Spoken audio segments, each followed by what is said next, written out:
Hi అందరికీ నమస్కారం. నేను ఎక్కడికి వెళ్ళినా సరే మరి మీ అందరికీ తెలుసు, నాకు ఇష్టమయ్యి ఉంది అది కరెక్ట్ అనుకుంటేనే వీడియో చేసి పెడతాను. దేని మీదైనా సరే అది ఖచ్చితం, ఇది పక్క అనుకునేటప్పుడే ఆ వీడియో చేసి పెట్టుకుంటాను. అల్లు రవికుమార్ గారు డాక్టర్ గారు కాకినాడలోని గ్యాస్ ట్రబుల్, ఆ గ్యాస్ ట్రబుల్ గురించి అసలు ఎంతో పేరుమైన మనం 2 రోజుల ముందు 3 రోజుల ముందు అపాయింట్మెంట్ తీసుకుంటే కానీ అంత బిజీగా ఉంటారు.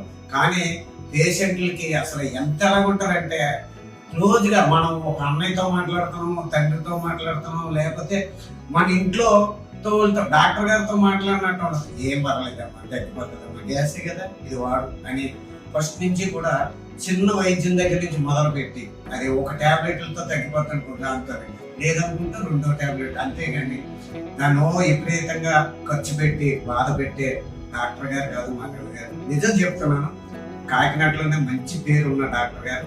అలాంటి డాక్టర్ గారిని కలవడం నాకు నిజంగా ఆనందంగా ఉంది. Thank you sir. ముఖ్యంగానంటే చాలా డేంజర్ అయింది ఏదే అంటే కావిర్లు అండి, జాండీస్ అంటారు. అది బాగా డ్రింకింగ్ చేసిన లివర్ దెబ్బతిని డ్రింకింగ్ వల్ల కానీ మన వాటర్ ప్రాబ్లం వల్ల కానీ మన పరిస్థితుల వల్ల ముందుగా వచ్చేది చిన్న పిల్లల దగ్గర నుంచి పెద్దోళ్ళ దాకా వచ్చేది కావిర్లు అండి.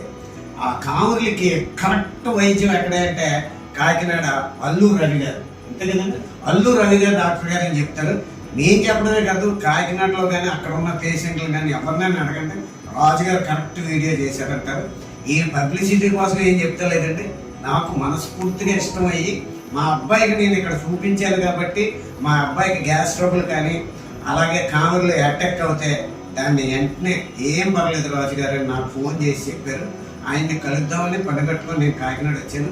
ఎవరికైనా సరే కామెర్లు అనగానే మీరు ఎక్కడికి వెళ్ళొద్దు, కాకినాడ అల్లు రవి గారిని కలవండి, ఇమీడియట్లీగా తగ్గిస్తారు. Thank you. మీ రైజింగ్ రాజు. ఏమంటే ఈ హాస్పిటల్ ఎక్కడో కాదు, మన కాకినాడ బాలా చెరువు ఆ సర్కిల్ దగ్గర నుంచి ఉంటే మనకి ఎదురుగుండా కనపడుతుందండి.